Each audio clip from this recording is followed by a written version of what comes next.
Assalamualaikum warahmatullahi wabarakatuh. Hi everyone, my name is Muhammad Karimul Adel Hakimi. Now I'm in the 6th semester of English Education Department program. So in this beautiful occasion, I'm going to explain about our previous material about language learning strategies. So without further ado, let's begin. The first PowerPoint talk about popular models of language learning strategies. This PowerPoint explains several well-known models of LLS or language learning strategies, especially those introduced by Rebecca Oxford. She divides learning strategies into two main types, direct and indirect. Direct strategies involve activities like practicing, translating, and repeating words that help students learn the language more actively. Meanwhile, indirect strategies support the learning process by helping students plan their study, control their emotion, and interact with others. This presentation also mentioned of models of Rubin and Wenden, who highlight the importance of students being more independent and aware of how they learn. These models are useful for both teacher and student because they show how to choose the right strategies depending on the task and learner's needs. Then we move to the second material, direct and compensation strategies. This material focuses on direct strategies and compensation strategies in language learning. Direct strategies are actions students to use the language actively, such as repeating words, writing notes, translating, summarizing, and connecting new words to what they already know. These strategies include cognitive, like thinking related, and memory techniques that help students understand and remember language better.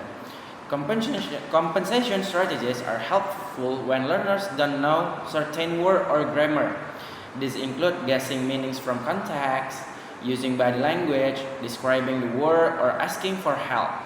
This strategy allows learners, especially beginners, to keep communicating and building their confidence even if their language skills are not perfect. The third material is applying direct strategies to the four language skill. This PowerPoint describe how direct strategies can be used to improve the four main language skills: speaking, writing, listening, and reading. For speaking, learners can practice through repetition, role play, using synonyms, and asking for clarification. Activities like storytelling, discussion, and video blogs help students become more fluent.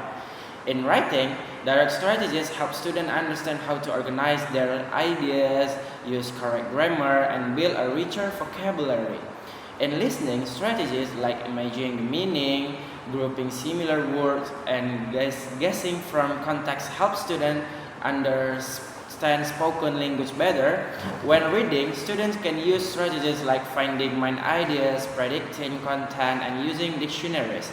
These strategies make learners more active and help students become more independent and confident language users.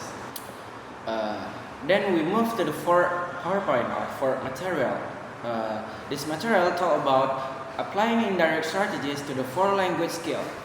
This material focuses on indirect strategies which support learning in more general way. These strategies include metacognitive, planning and managing learning, affective, dealing with emotion, and social learning with others strategies. In listening, for example, learners can set goals or ask for clarification. In speaking, they can use positive self-talk to feel more confident. In writing and reading, strategies such as making an outline or creating a relaxing environment can be helpful. Social strategies like group discussion or peer feedback can improve all of our skills. Overall, these strategies help learners take control of their learning, stay motivated, and work well with others. Then we move to the fifth material, indirect language learning strategies, or indirect in LLS. This material focuses on indirect language learning strategies, which help learners manage and support their learning process rather than directly using the language. These strategies are divided into three main types: metacognitive, affective, and social strategies. Metacognitive strategies help learners organize, plan, and evaluate their own learning. For example, setting learning goals, planning how to study, checking their own progress, and adjusting strategies when needed. These strategies are useful for building good study habits and becoming more responsible for learners. Then, effective strategies focus on learners' emotion, motivation, and attitudes, managing stress, using positive self-talk, relaxing before speaking, and rewarding oneself for our effort. These strategies are important because feelings can strongly affect how well someone learns a language. Then the last one is social strategies. Involve learning through interaction with others, asking questions, cooperating with peers, participation in group discussion, and seeking feedback from others are part of this. These strategies improve communication skill and make learning more active and collaborative. Then we move to the sixth material. Talk about language learning strategy assessment and training.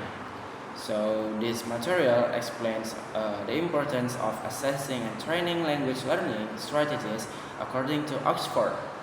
According to Oxford, assessing strategies helps teacher and student understand what strategies are used, how often, and how effective they are. It also helps identify students' strengths and weaknesses, plan suitable lesson, and build students' awareness of how they learn. Strategy training aims to teach students how and when to use strategy so they can learn better and become more independent. There are different types of training. The first one is explicit. Strategies are taught directly, and implicit. Strategies are discovering during tasks, interrogating, combining both, and awareness raising, helping students reflect on their habit. Some key principles including making lesson learner-centered, culturally sensitive, task-related, and linked to the curriculum. Challenges include lack of time, limited teacher training, and differences in student backgrounds.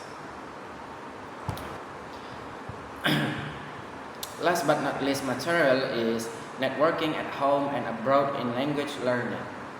So this material focuses on the value of networking and strategy, training in different countries to improve language learning. It starts with the idea that learners don't study alone. They are part of a bigger network of students, travelers, workers, and volunteers. For example, in the USA, a program called Language Learning Days helps students discover their learning style and practice strategies through interactive video. Another model is we can call Kala, teaches strategies while learning school subjects like math and science in English.